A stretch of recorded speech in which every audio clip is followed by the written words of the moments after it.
한여름의 무더운 밤 서울의 변두리에 위치한 한 아파트에서 시작된 이야기이다. 그 아파트는 지은 지 30년이 넘은 건물로 밤이 되면 늘 으스스한 분위기가 감돌았다. 특히 13층은 사람들 사이에서 소문이 무성했다. 그 층의 몇몇 세대는 수년째 비어 있었고 주민들은 밤이 되면 이상한 소리가 들린다고 하곤 했다. 주인공인 수미는 조용하게 지내길 원했기에 그 아파트의 저렴한 월세를 보고 이사를 결정했다. 그녀는 대학원 생활로 바쁜 나날을 보내고 있었고 늦은 밤까지 도서관에서 공부하곤 했다. 어느 날 밤 귀갓길에 느껴지는 묘한 불길함이 수민을 감쌌다. 평소와 달리 엘리베이터를 기다리며 적막감이 그녀를 짓눌렀다. 층수를 표시하는 전광판이 계속해서 13층에서 멈춰 있었다. 여느 때처럼 13층을 지나치는데 엘리베이터가 갑자기 멈췄다. 당황한 그녀는 인터폰을 눌렀지만 아무런 대답이 없었다. 그 순간 그녀의 귀에 희미한 속삭임이 들려왔다. 도망칠 수 있을 때 떠나. 라는 목소리였다. 그 음성은 너무나 또렷해서 그저 기계의 오작동이라고 생각하기엔 섬뜩했다. 겨우 엘리베이터가 움직이기 시작했고 수미는 문이 열리자마자 아파트 문을 열고 들어왔다. 하지만 집안에서도 기분 나쁜 기운이 감돌았다. 모든 것이 낯설게만 느껴졌다. 책상 위에 놓인 거울 너머로 무언가가 아른거리는 것을 보았고 그녀는 심장이 멎을 듯한 두려움을 느꼈다. 며칠 후 그녀는 도서관에서 늦게까지 공부를 마치고 집으로 돌아오는 길에 진아라는 친구와 마주쳤다. 진아는 그녀에게 최근 인터넷에서 떠도는 그 아파트에 대한 소문을 들은 적 있느냐고 물었다. 수미는 궁금증에 못 이겨 그 이야기를 묻게 되었다. 진아의 이야기를 들은 바에 따르면 13층에는 수십 년 전 살았던 한 가족이 참혹하게 죽음을 맞이했다고 전해졌다. 그 이후로 그 층에는 이상한 사고가 끊이지 않았고 주민들은 밤마다 귀신의 소리가 들린다고 수군댔다. 그 이야기를 듣고 수미는 그날 자신이 겪었던 것을 다시 떠올리며 소름이 돋았다. 그날 이후로 수미는 13층을 지나칠 때마다 두려움에 떨었고 집안에서도 이유 모를 불안감에 시달리기 시작했다. 그녀는 친구들과 가족들에게 이사를 가야겠다고 말했지만 별다른 방책이 떠오르지는 않았다. 그러던 어느 날 늦은 밤 공부를 마치고 집에 돌아오니 아파트 복도가 어둠에 휩싸여 있었다. 전등이 나갔는지 때때로 깜빡았고 그 소리마저도 그녀의 신경을 곤두세우기에 충분했다. 수민의 집 앞에 다다랐을 때 그녀는 바닥에 놓인 낯선 물건을 발견했다. 낡고 오래된 인형이었다. 아무리 생각해도 자신이 둔 기억이 없던 인형은 그곳에 버젓이 놓여 있었다. 그녀는 그것을 지나치고 집으로 들어갔지만 그날 밤 이상한 꿈을 꾸게 되었다.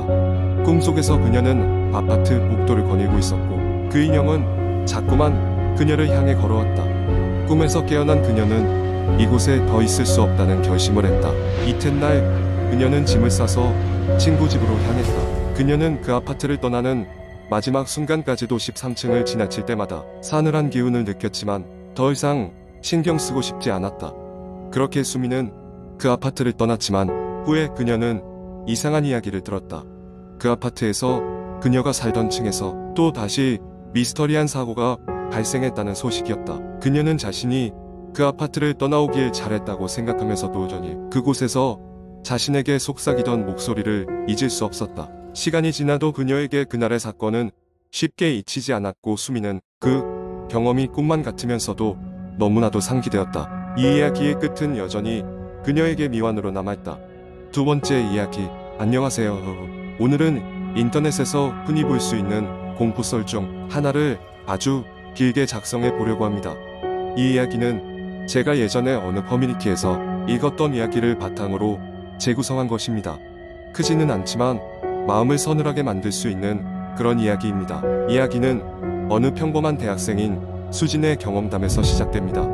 수진은 학교 기숙사에서 살고 있었는데 그 기숙사는 오래된 건물이었습니다. 긴 복도를 따라 양옆으로 방들이 늘어서 있었고 복도 끝에는 오래된 창문이 하나 있어서 밤이면 음산한 기운을 자아냈습니다. 기숙사 생활에 익숙해진 지 몇 달이 지난 어느 날 수진은 밤늦게까지 과제하느라 도서관에 남아있게 되었습니다. 혼자 남은 도서관의 적막함 속에서 시계는 자정을 가리키고 있었습니다. 피곤함에 몸을 이끌고 기숙사로 돌아온 수진은 복도를 걸으며 왠지 모를 쎄한 기분을 느꼈습니다. 그날따라 복도는 유난히 길고 어두워 보였습니다. 수지는 괜히 뒤를 돌아보았지만 아무도 없었습니다. 약간의 안도감을 느끼며 다시 걸음을 옮기려던 그때 갑자기 등 뒤에서 이상한 느낌이 들었습니다. 누군가가 자신을 지켜보고 있는 듯한 느낌이었습니다. 긴장을 풀 수 없었던 수지는 빠른 걸음으로 자신의 방으로 들어갔습니다. 문을 잠그고 나서야 겨우 긴장을 풀 수 있었죠. 이상한 기분을 털어내려 했으며 수지는 잠자리에 들었고 곧 깊이 잠들었습니다. 그런데 새벽 2시쯤 수지는 갑자기 잠에서 깼습니다. 처음엔 무슨 소리에 깼는지 몰랐지만 곧 그 소리가 복도에서 들려오는 희미한 발소리라는 것을 깨달았습니다. 규칙적인 발소리가 아니라 마치 절뚝거리는 듯한 이상한 소리였습니다. 수지는 가슴이 철렁 내려앉는 기분이었습니다.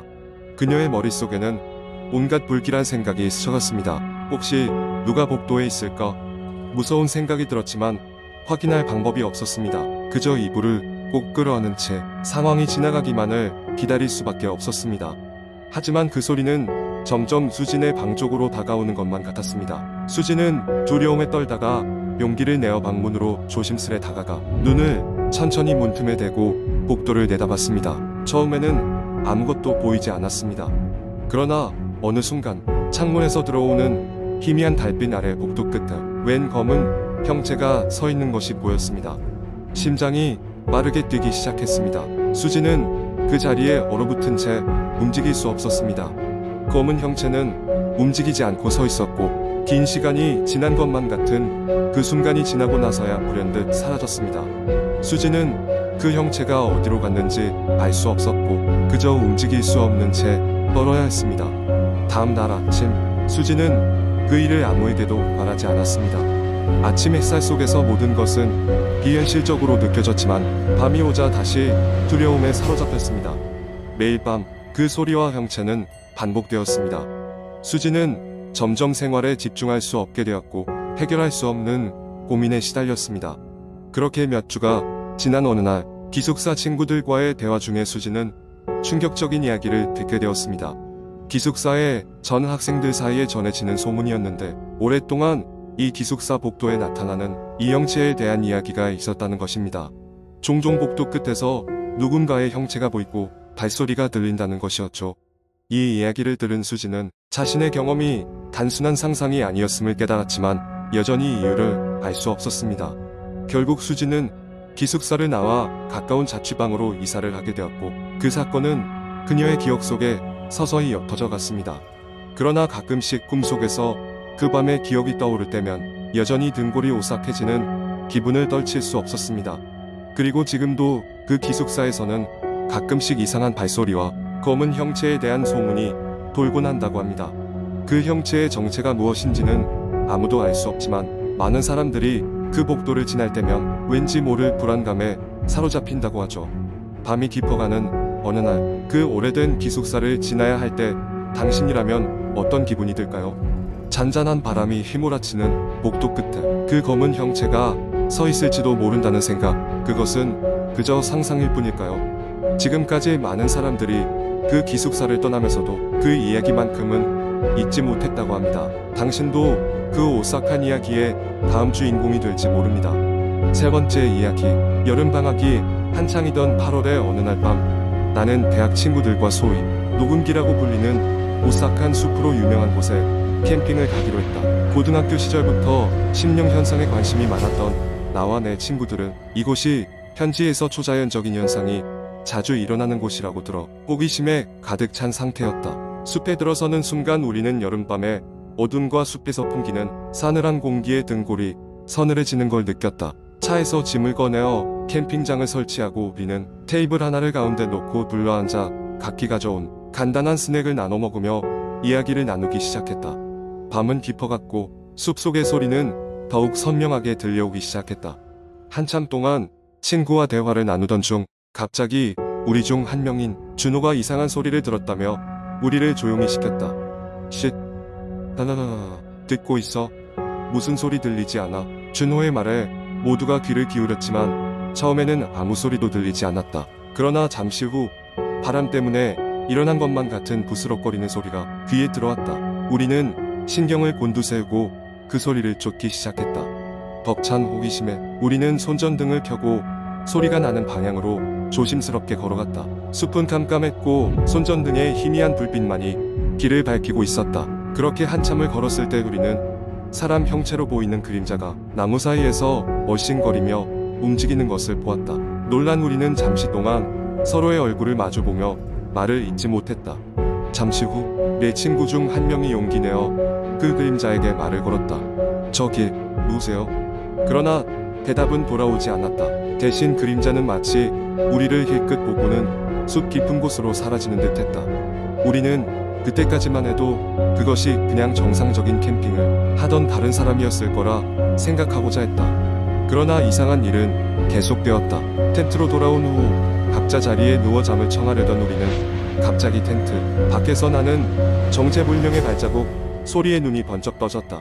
그 소리는 분명 우리 주위를 서성거리며 여기저기에서 들려왔다. 밖을 내다볼 엄두는 나지 않았지만 나는 친구들과 눈빛으로 서로의 공포를 확인할 수 있었다. 우리가 그렇게 밤을 지새우고 있을 때 갑자기 누군가 텐트 천을 잡아당기는 듯한 소리가 들렸다. 가슴이 철렁 내려앉았다. 손전등을 켜서 주변을 비춰보기로 결심한 우리는 서로의 손을 꼭 붙잡고 천천히 지퍼를 당겼다. 밖에는 아무도 없었다. 하지만 그 순간 숲을 너머에서 들려오는 웃음소리가 우리를 얼어붙게 만들었다. 그것은 분명 인간의 것이었으나 어딘가 이상하고 섬뜩한 기운이 느껴졌다. 우리는 그 자리에서 더 버티지 못하고 서둘러 텐트를 젓고 짐을 챙겼다. 숲을 빠져나와 차를 몰고 돌아오는 동안 모두가 말없이 서로를 돌아볼 뿐이었다. 그날 밤 우리는 그 숲과 관련된 괴담이 더 이상 허구가 아니라는 것을 깨달았다. 그 후로 우리 중 누구도 그 녹음기 숲에 대해 이야기를 꺼내지 않았다. 다만 때때로 무심코 지나치는 뉴스에서 그 근방에서 실종자가 발생했다는 소식을 들을 때면 그날 밤의 일이 떠올라 다시 오한이 들 뿐이었다.